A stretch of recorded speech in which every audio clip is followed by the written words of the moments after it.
MovieWeb.com.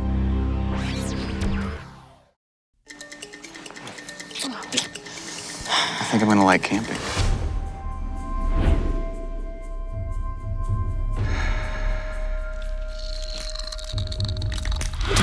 She looks not right. Well, what do you want to do? Turn it off. Get in the car. Pull over.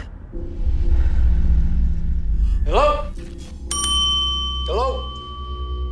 Oh, sorry, I didn't. Kill me. Get inside! The first thing I want to ask is about the creature and the creature design. I mean, was this based on any existing mythology that you had studied before? No, I mean it was sort of the brainchild of myself and George Kaywood, a friend of mine. We've been talking about it for a couple of years. The concept of a creature that gets inside you and breaks you and takes you over from sort of an infection that spreads. And how that would manifest itself in how that creature might move if it had no regard for how your skeleton is supposed to move. What would it do? What would it look like? And that was something that visually was really interesting to us. And obviously as a horror element, the idea of being affected by something that you can fight against, but you know is going to win, and then even when it does kill you, turns into basically a dead body that is running around trying to kill other people. Was something that I don't think we'd ever seen before. Within all of the iterations of zombies and all of the other various creatures and infection type, parasite type things. To sort of see a creature made of its victims was something I thought was really great to explore. So when the movie came along, it was a no-brainer. What I was going to say is the Splinter effect. Is that CGI? Because to me, it didn't look CGI, and if it is, it's a great effect. Well, like when the splinters start to come out of glowing, it's a combination. It depends on the shot. Wherever possible, we did it practically, just literally pushing spikes through whatever it was they're growing out of. So there's a number of shots that are done like that, and there's a few shots that it had to be CG just because it was like growing on the roof of a car. We couldn't, on our budget, drill a hole in a police car and push spikes up through it. So we did those CG, but very, very little. And the creature itself is never CG throughout it, except for there's like 2 shots where literally the stunt couldn't physically be done. There's a couple of shots there where we sort of stitched pieces together. Well, even the hand looked really real, like with the fingers. Yeah. It looks really good because you get all some. of the hand puppets and stuff. They're all real. Well, not real, but you cut off some fingers. Yeah, the police and are outside across the floor. But they are all physical effects done by quantum creation effects. We did an amazing job at. I mean, that's one of the great things about the creature being, existing as pieces of human being, is that we all know what they look like, and you can replicate them very easily. You can cast someone's hand and make it exactly the same, and that's basically what quantum did, was replicate the various pieces of the victims and play with it from there. Well, you were talking about budget just a second ago, and I want to know, did you actually go out and find a real gas station that you blew up, or is that a model that you blew up? No, it was an abandoned gas station. When we moved into it weeks and weeks before shooting, it was just a concrete box. But it was at one point a gas station. There were no gas pumps. There was no awning out front. The interior was totally trash. So there was none of the stickers on the window or anything? No, the windows weren't even there. I was going to say, you guys did a really great job redecorating that. It's so authentic looking. Yeah, Jen Spence and her husband Tom Spence are my production design and art direction team that I use whenever I can. The first thing we did was have them rip the front off the building and replace what was essentially a concrete fronted building with as much glass as we could structurally allow, to put in and to still have the building stand up. Because for me, that's one of the things about being trapped in somewhere, being trapped in this sort of goldfish bowl environment where you're brightly lit on display for whatever it is that's out there in the darkness, was certainly something I wanted to embrace within the environment of this gas station. So that was the first thing we did, was rip the front off, and then put new gas pumps in and awning outside and all new lighting, wire the entire thing for new lights, and basically fill the convenience store with everything you'd see in a convenience store. And a lot of that stuff was donated by local businesses in Oklahoma, and Chalk Beer and people like that. And we had a lot of very generous locals giving us stuff to fill out the gas station. That's pretty cool. Yeah. Well, now, were you always a fan of the monster movie? Because it seems like they went away for a while, and now they're slowly starting to come back. I mean, do you see this as like the next thing in the horror genre? I certainly have always. I mean, Alien is always at the top of my favorite movie list. that's certainly up there. In movies like The Thing, and to a degree, zombie movies. The original Dawn of the Dead and the remake of Dawn of the Dead, actually, and 28 Days Later and movies like that have always stuck with me. And I don't know that the Creature movie has really gone away. I think the low-budget independent Creature movie has kind of gone away because it's been replaced with torture movies. Well, yes and no, but really where the low-budget Creature movie has gone is to the Sci-Fi Channel. Oh, yeah. It's gone to a totally different outlet because I think people who want to watch Creature movies, they can turn on the TV and see Creature movies all day long. But the providing a theatrical audience with Creature movies has been, it's been few and far between. The Descent, I think, did an amazing job with the Creature movie, and 28 Days Later, and those movies can be also considered Creature movies, I think. I was going to say, the Sci-Fi Channel actually has some good creature movies on there, but they always use the worst CGI special effects. I'm like, but I mean, that's because of the budget, but it's just like, I guess that's what's different about yours. It looks authentic and real. That's something that was very important to me from the beginning, was to not use CG wherever possible and not try and shoot beyond our means. I mean, there are $100 million movies that have bad visual effects. Everyone that comes out almost. And to, on an independent film, expect to be able to convince an audience that something actually exists with CG is next to impossible. So it was very important to me to do as much as possible in camera and as much as possible practically.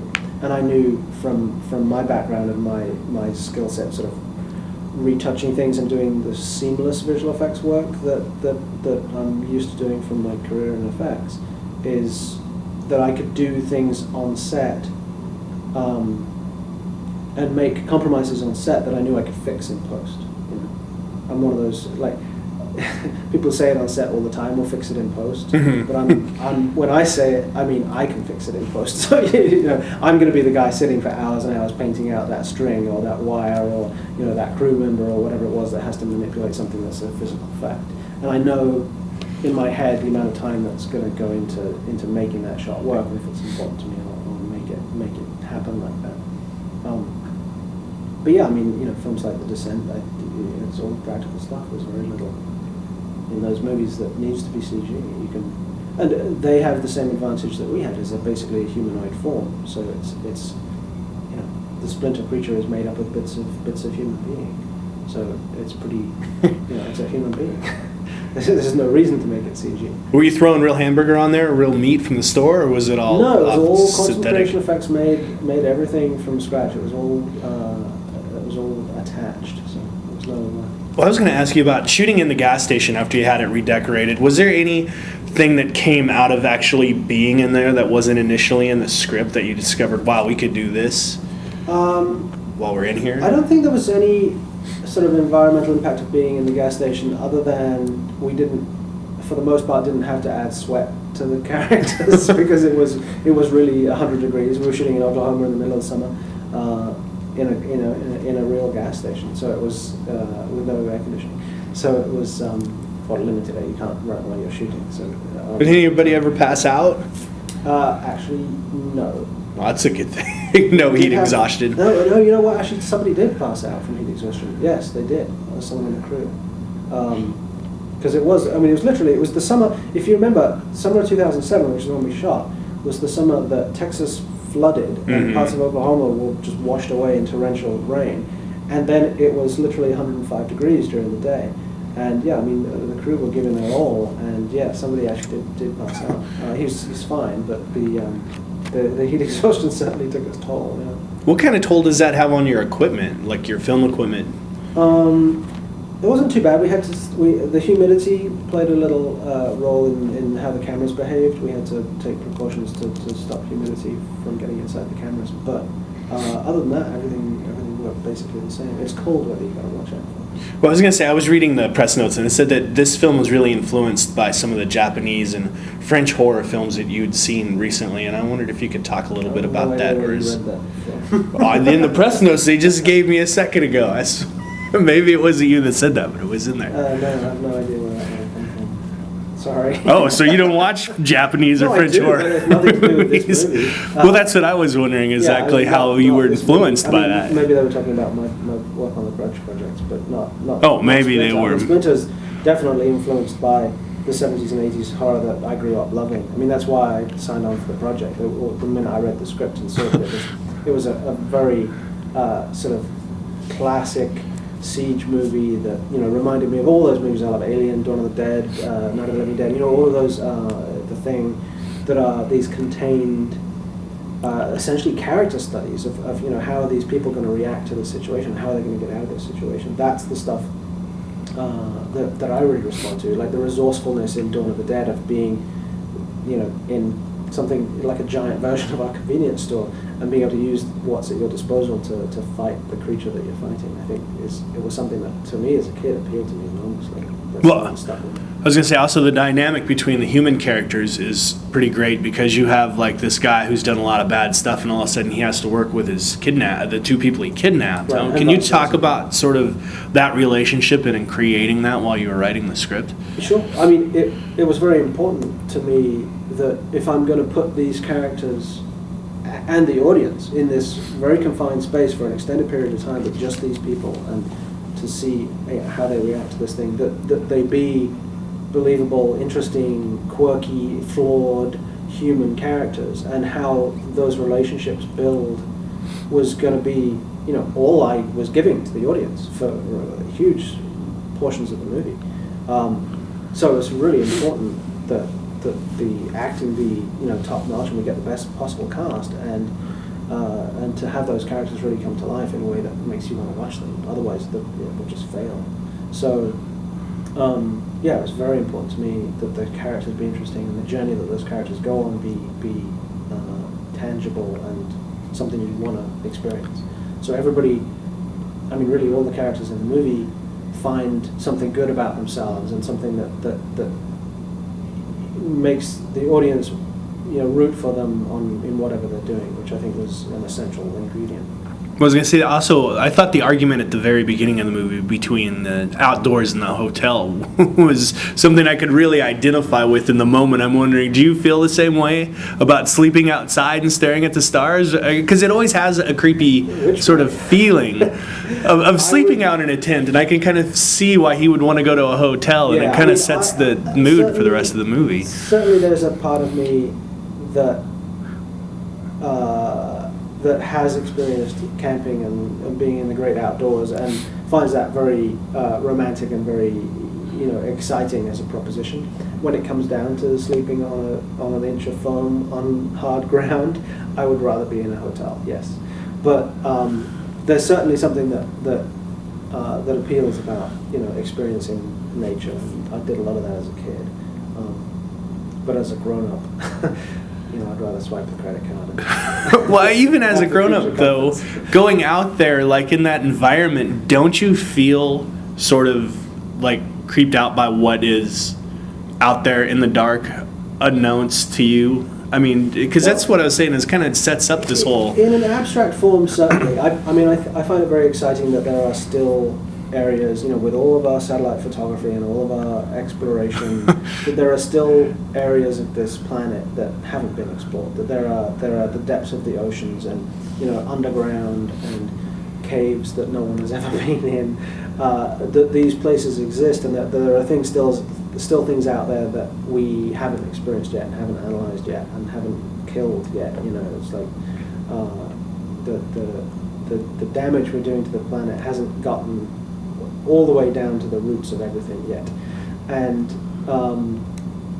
the idea that there might be something out there that's totally unexplainable or that's totally alien to us is really exciting. And I think that's where That's where the sort of the origins of Splinter come from. It's like, what is thriving in the places we haven't yet looked. You okay? Don't touch it!